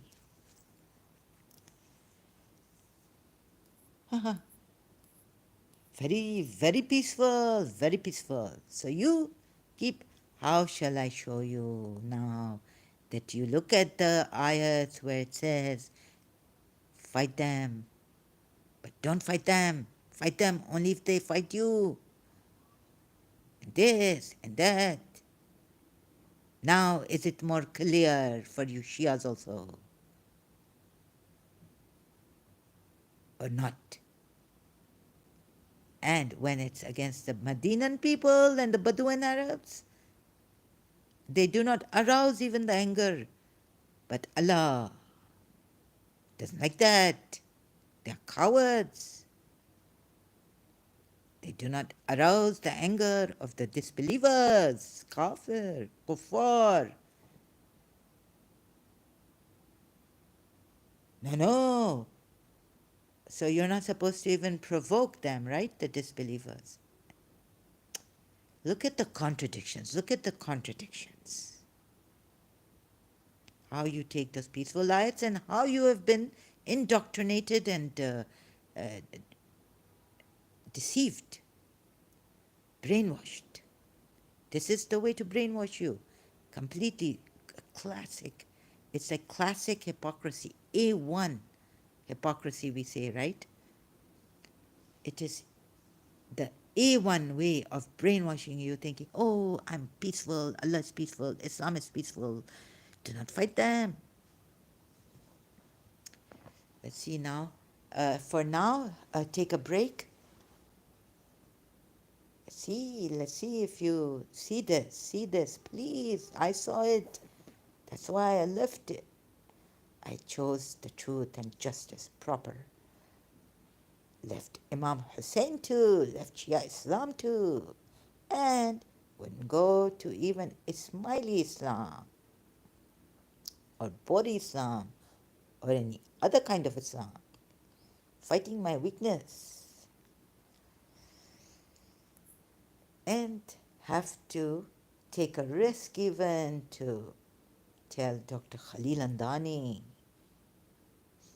lightly going there saying, oh, Dr. Khalil Andani, aren't you being too, isn't this too superficial, superly superficial? So like that, what I do wrong, I take a risk. And also sometimes have to be not as bold as your Prophet Muhammad in the Shia commentary. Since now God has decided that I go to the Ismailis and tell them also.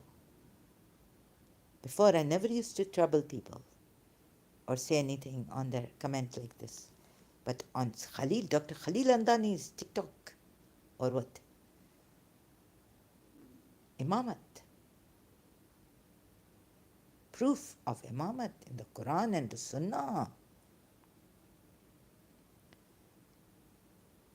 And I don't know who reported me for this madness. Bahlul was acting mad. But that was Imam Musa Kazim. Ismailis don't follow that Imam. 12 Shias follow him. His disciple, Imam Musa Kazim's disciple Bahlul, with Harun Rashid, what he did, he threw on him. It hurt, right? What that about Bahlul, Imam Musa Kazim's disciple.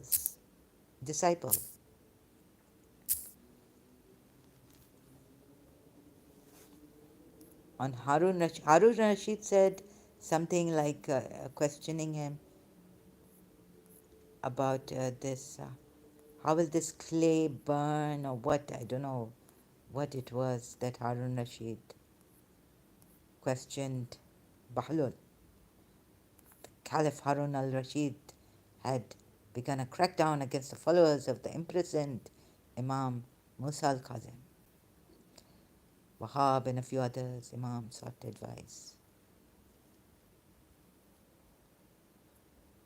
Wahab left his wealthy life wearing rags and came into the streets. Baghdadis soon dubbed him Bahlul. Bahlul was born in Kufa, but that a reply, what is a reply? Very good. No, it's not here, or maybe it is, I can't see properly. My eyes now, I need a stronger, oh, so you see, someone reported me and I couldn't post there for 1 hour. Then again, someone reported that I've shared some sensitive information or some malware, some virus, some application I've used or shared there, which is not, which has a virus or what did it say here? Now what else? Oh my God! Facebook notification. We removed your content. Why this happened? I don't know. I can't see my content, but because Zahra, in all, see all 71 groups I've shared the content. Oh, my live streams.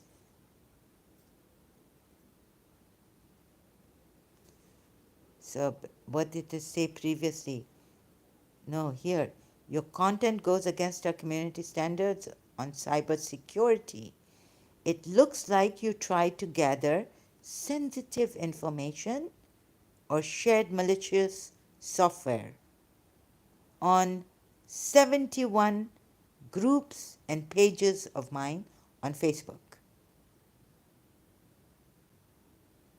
But your account looks good. Thanks for sticking to the rules and making Facebook a better place.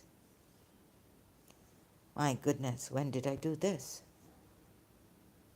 I don't know. Oh, I shared this. So I'm not going to allow any more members, new members coming in on my Facebook. I don't know who they are coming, and trying now to bar my live streams being shared on YouTube. The ones I come here for. These live streams, one was reported the same day that I said something about Dr. Khalil Andani's video. Terrible, isn't it terrible? What cowards are you? What is going on? Do you want me to go against? Why? Because the Zionist Aga Khan. Oh, that I not cry too much. Cry myself to cry me a river. Okay. I have to take a break, yeah. I don't know how many loved ones we lose and ones we admired. But I tell you, this this Aga Khan, Imam of the Ismailis, is very good. He's changed. He's a changed man, I tell you, from the previous Imams and all. So I don't know how that happened, but sometimes even from rascals we get good people, good progeny coming. Evil, from evil we get good progeny, coming. And this Imam, good progeny. But not all Imams, good progeny from Prophet Muhammad. Thank you so much. I'm leaving and hope you don't do this again, Yasin Slimi. But I can only hope. And I have stopped wishing and wishful thinking.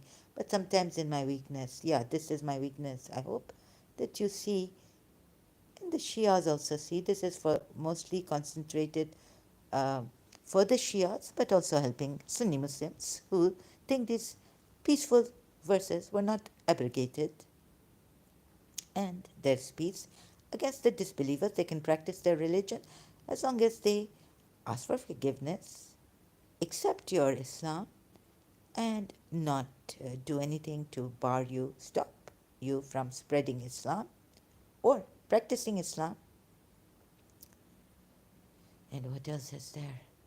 Yeah, this is what the way you take it, the verses to accept Islam and the spread of Islam, or no, just practice your Islam, which the polities were not allowing you. That's why you had to wage war against them, because they were waging war against you,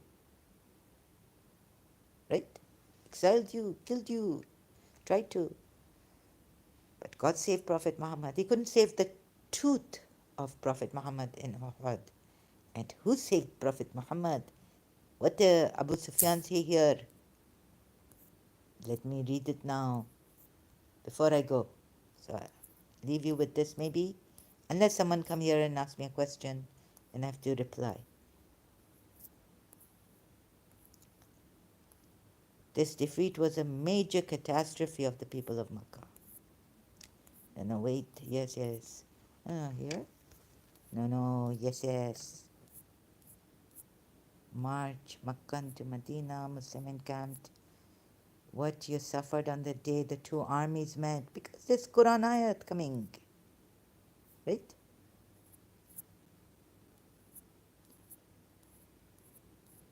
The duels, Makkan retreat, counter-attack.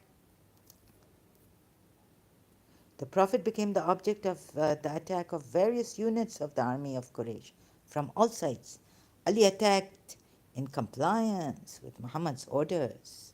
Every unit that made an attack upon him and dispersed them or killed some of them, and this thing took place a number of times in Uhud. When the Quraysh leader Abu Sufyan wanted to leave, he went to the top of the mountain and shouted loudly, saying, "You have done a fine work. Victory in war goes by turns. Today is in exchange for the day of Badr."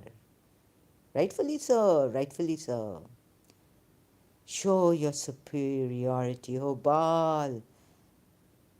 That is, vindicate your religion. Take back your religion. The messenger, not vindicate, I don't know the meaning of yeah, take back your religion. Win your religion back from these. The messenger told Umar ibn Khattab, "Umar, go up and answer him and say, Allah is most high and most glorious. You are not equal. We are not equal. Our dead are in paradise and yours are in hell." At this answer, Abu Sufyan said to Umar, "Come up here to me." The messenger told him to go and see what Abu Sufyan was up to. What is Abu Sufyan up to now? When he came, Abu Sufyan said, "I adjure you by God, Omar, have we killed Muhammad?" "By Allah, you have not. He is listening to what you are saying right now," Omar replied. Abu Sufyan said, "I regard you as more truthful and reliable than Ibn Qamiya," referring to the latter's claim that he had killed Muhammad. They didn't kill Muhammad. Ibn Ishaq. So sometimes even the Shias rely on Ibn Ishaq when it comes to showing you the truth about Imamat. Imamat. First, Quran ayat, of course. Ibn Ishaq reference. So I regard you. Now look, even your own believers in Surah Nur ayat, what Allah tell them?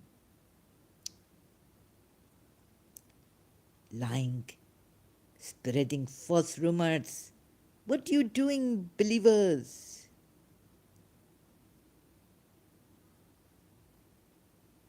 So now Abu Sufyan,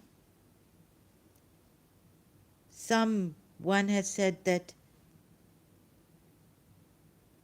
someone from you Muslims, that they killed Prophet Muhammad. I adjure you by God, Omar, have we killed Muhammad? Abu Sufyan spared Muhammad. They have been sparing. Oh, they wanted to kill you when he was in Makkah.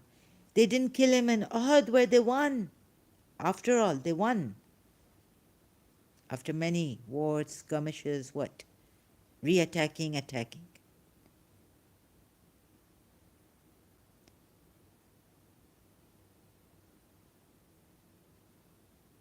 Abu Sufyan then decided to return to Makkah without pressing his advantage of re-attacking the wounded Muslims of Medina. But what are you to do with these wounded? Surah Muhammad, doesn't it seem like you have to bind them after you strike at their necks? Isn't Abu Sufyan the polytheist the better than you and your Allah? And even Prophet Muhammad, you Muslims of that time. Ah, only if we had a polytheist like him, leader at this time. Huh? Abu Sufyan then decided to return to Makkah without pressing his advantage of re-attacking the wounded Muslims of Medina. Shias, at least you also have Uhud. Uhud happened, Quran ayat. But you don't have this, maybe.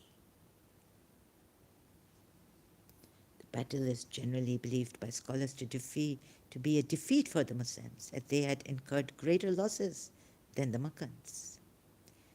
Chase F. Robinson writing in okay. What is the citation here? What? Uhud, Encyclopedia of Islam Online. Okay. Right? So I leave you now with a beautiful day, truth, justice. Don't let a rapist go away. Don't send blessings on rapists, making them prophets. Allah and the angels sending them blessings. What if it was you, your mother, your daughter, your sister, who you loved, who you care for? I'm doing a case against this false prophet, false religion, and it is. Of course, the rapist will say, I just did that because she was provoking me, or something like that, to his defense.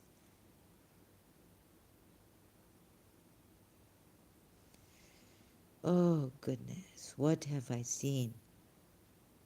Being born in a Shia religion, Islam, overall, and how, what a clever mind, what clever insight. Oh, the Quran ayats are put by Allah. We want peace.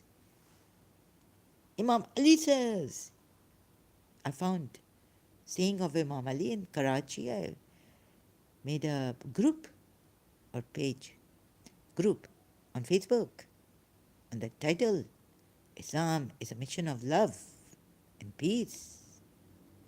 Thank you so much. I'm going now.